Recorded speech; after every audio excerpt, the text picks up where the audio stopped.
St. Croix, Chisago, Washington, Pine Burnett, all the way down to Goodhue County and Bison Steele counties, all illuminated in yellow, all in severe thunderstorm warnings until 9:30 or 9:45.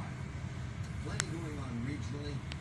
Still a good night to stay skyward, particularly if you're here, East Metro, along the St. Croix, into west central Wisconsin, the Mississippi River Valley, down the south, off southeast, eventually toward Rochester, La Crosse, and the Mississippi River Valley.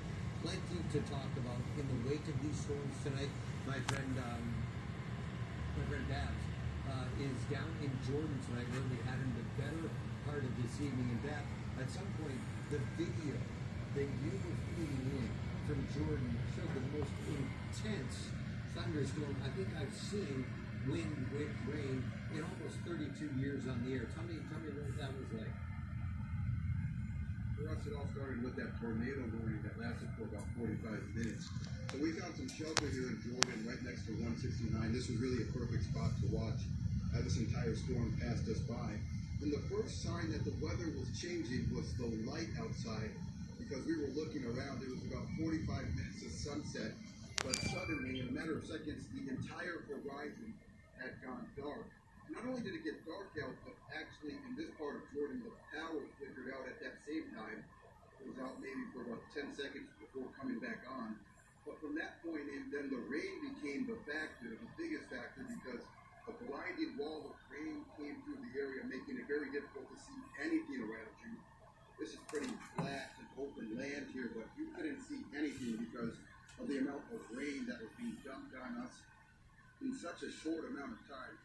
Of course, throughout all of that, you could see in part of this video that you were mentioning, when the lightning in the area was almost constant across the sky for close to half an hour. Now, at this point, about an hour later, still plenty of lightning, just not as frequent. Really, the worst of this wave of weather has seemed to pass us by. But as it continues across the state, viewers are going to want to be ready for anything. All right, Babs, thank you very much. Again, Babs, in that Jordan area where you saw those heavy sheets of rain just minutes ago. Yeah, this will start around 7:30. That long line of storms hitting the heart of the metro. We've had Courtney Godfrey out where you can see some flooding in Richfield tonight. So, Courtney, tell us about what you've been seeing. Yeah, Kelsey, we've been in the Southwest Metro all evening, and this really started to get bad around 8 o'clock. We got pea-sized hail and heavy rain around the 8 o'clock, 8:30 hour. Our measuring devices here in the car, the amazing thing about this weather vehicle is that we have measuring devices that tell us what the wind speed is, what the humidity is, what the temperature is. Temperatures dropped 10 degrees in Bloomington as we watched that system move in. And we saw wind speeds that we're talking about 45 miles per hour. At one point, we saw wind speeds that hit 49 miles per hour. At the peak of this storm, we in fact encountered a down tree. We encountered a 30-foot tall down tree in the middle of the road, blocking traffic, and a flooded parking garage. Right now, the picture that you're looking at is Richfield on 494 West at Portland Avenue. Where 494 West is flooded. State Patrol is out here trying to warn drivers, but traffic is backed up for quite a ways as cars are trying to get through this flooded freeway. All right, Courtney Godfrey, say that again, please. In Richfield, you can see that minor flooding. We've kind of talked about this could happen. Some of those areas we're going to get heavy rain, 2 to 3 inches, maybe more in some areas if that system hovered. In some parts of the Twin Cities, it did, in fact, do some power.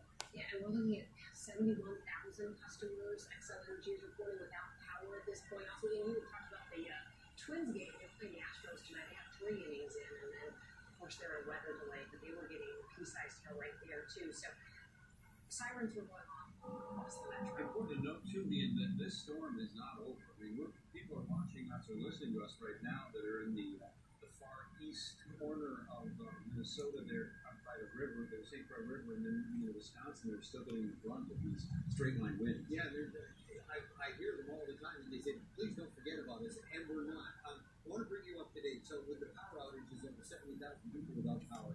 I was just looking at some of the wind gust readings. We've been talking for the last hour and a half about these straight line winds. We have reports of straight line winds in Eden Prairie here at the station, 67 miles per hour. We have reports in Shakopee of upwards of 76 mile per hour wind gusts, and those winds are continuing to race here off to the east. So let's do a quick, if you will, a little housekeeping and talk about where everything is right now. So we're going to clear the zone, and we're going to go up and down this line of severe thunderstorm warnings because there are plenty that are beginning to develop here just off to the north and to the east of the Twin Cities Metro. So Burnett and Pine, you can see flashing right here.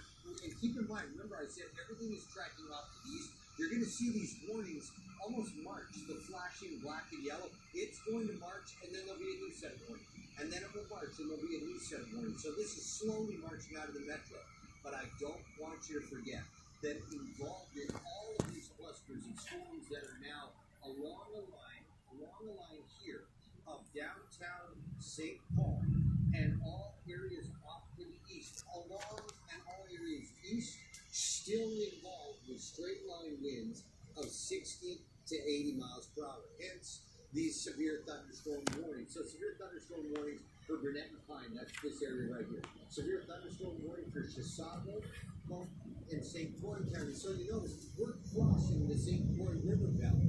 Now as I slide down to find the next line of storms, including Goodhue, Dakota, and Pierce counties until 9:30, and a severe thunderstorm warning here for Steele and Waseca County, also in place until 9:30. Again, this line, if you were to put it on the map, from just coming through the St. Croix River Valley and now making up most of the western portions of Goodhue County, this is where things are starting, I don't want to overstate, but as these storms, in particular here, from Goodhue County off to the south, as these storms continue to move into some very hot, humid air, there is plenty of fuel to continue to move these storms as we talk about inflow from both sides here, creating these storms to grow as they ripple along very robust warm front. So let's get down, because the one thing you're starting to see, and I know you'll strain your eyes if you're getting to be aged like me, notice it says early in their spin,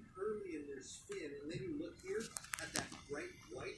This is what we talked about earlier. That bright white is like the Doppler locking onto either big raindrops, big hail, or big wet hail stones. It's a combination of both. But any way you look at it, that's the core, the most intense part of the storm. And on the latest Doppler scan, look what happened.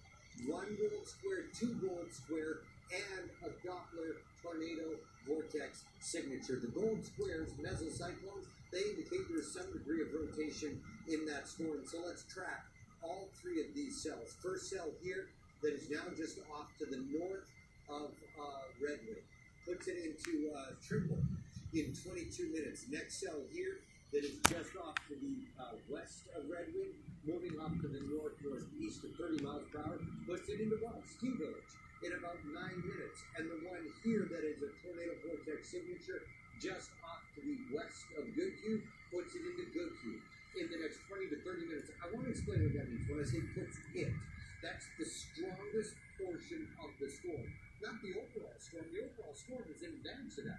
There's already thunder, lightning, and some blinding heavy rain. But when I say it, I'm talking about what we call the skit, or meteorologists sometimes call the centroids. That's what these are. The storm cellular IVs, that's what these are. And these are all advancing. If I were to track these all in one continuous line from each one of these signatures off to the north and to the northeast at around 30 miles per hour, you get the idea. See, it almost gives you the exact same location. Welsh in 2 minutes, Goodhue in 22 minutes, as this line of strong storms advances across parts of Dakota and Goodhue counties. There's still plenty of very strong, dangerous, severe thunderstorms here in parts of Goodhue County. And I know our Courtney Godfrey is live in our Fox 9 Chase vehicle. Some of us like him to call it Dorothy, some of us call it the Beast. It's somewhere in between. A lot like me. Courtney, where are you? Where are you headed, and what do you got? Well, Ian, we're trying to head southeast because we've been in the southwest metro for most of the evening, and it feels like the storm, as you mentioned, has been moving out of that area. So we're really just looking for storm damage at this point. We were in Bloomington where, you know, we saw downed trees. We saw a 30-foot tall tree down in the middle of the road, blocking the road. We saw a flooded freeway on 494. We were heading south on 77, right around Cedar Avenue south of Mall of America. You know, still just a lot of heavy rain. We are seeing a lot of state patrol on the road, and I believe that's because of flooding on the interstates. But right now, it's just steady rain. The hail has passed, the heavy wind has passed, and now we're just dealing with steady rain. All right, thanks, Courtney. This is going to be rain for some time tonight. Even though we're finishing, not done, but finishing through parts of the Loop Metro and areas west. Even though we're finishing with the severity of the storms as they continue to advance to the east, we'll be dealing with rain throughout the evening here into the wee morning hours. It's some incredible video from the Fox 9 Storm Chiefs video. You'll get the idea. Traffic isn't exactly looking for so. You mentioned that area down along the St. Croix River. You mentioned Welch and some of that area, so a little bit in that Red Wing area down there. So that's bluff country down there. When they get the heavy rains, that's my question to you is that one of those areas that's going to get that 1 inch, 2 inch rapid rainfall? Because if it is, those are the areas that have those ditch and gullies that can bring very fast water very quickly down some of those hills and valleys. Yeah, we're absolutely there from Dakota all the way down to the Red Wing County. We're there with rainfall rates of an inch and a half per hour, and that's where I was a moment ago here, Randy. It's a great question. So let me zoom in to parts of Goodhue County, because as we're working here across the St. Croix River Valley, as we're working here across some parts of the Mississippi River Valley and parts of northern Goodhue County, those colors I was talking about to you earlier, those colors, see, there's the core of this storm. Those colors indicate an inch and a half plus rainfall rates per hour. Now, obviously, these aren't going to sit right here for the next hour, but even if they advance slowly, we'll talk about inordinately heavy rains in the bluff country, as you pointed out, working here toward Red Wing, working in the Mississippi River Valley, and if we just slide this little further to the north, working across the St. Croix River Valley, you notice the trend here? The white showing up in parts of Goodhue County, the white now showing up in parts of Chisago, Hook, and St. Croix County. So all along this region, we're going to find all of those really deep Doppler signatures signifying some incredibly heavy rain and also the possibility of some very large hailstones. Jennifer McDermott's been with me all night long in the Weather Center. Done a great job of pinpointing where the straight line winds were by looking inside these storms. Jennifer, what have you got for us right now? Just a few reports of flooding reports. Currently, Twitter Field, there's also some stall or submerged vehicles in areas of 28th and Lindell Ave. There's also stall or submerged vehicles at 78th Street West and Gleason Road at Edina, as well as 38th Avenue South and 42nd Street East Minneapolis. So not only are we concerned about the wind and the severe storms and the tornadoes, but the flooding is obviously an issue. So if you can't see the street in front of you, do not drive in it. There are numerous reports of stalled and submerged vehicles around the Twin Cities Metro. And this rain is going to continue for the next few hours, so we can only, think that the flooding could be an issue for the next few hours. Yeah, it's our local suspects, if you will. These are areas that constantly flood when we get rains like this. So, local knowledge is uber important when it comes to driving around in the heavy rain. My best advice is downtown Minneapolis all the way to downtown St. Paul and areas north and south. Just tap a pool if you don't have to travel, at least in the near future, next hour or two. It's probably best not to. Think of everyone leaving Target Field. I will tell you this, the Twins aren't going to get their game tonight, so they're going to dismiss everybody. The rain's going to continue. It goes all the way back in the Meeker and the Cloud counties. That is still yet to come through the metro. What I mentioned earlier, when you look at the map here, see the flashing yellow county severe thunderstorm warning? Notice how these storms have advanced halfway through that warning. At this point, in the next 5 or 10 minutes, that warning is now going to jump. As the storms, and more importantly, the storms and the straight line winds that are involved here in these storms, there's a lot of possible straight line winds advancing with these storms now to the east.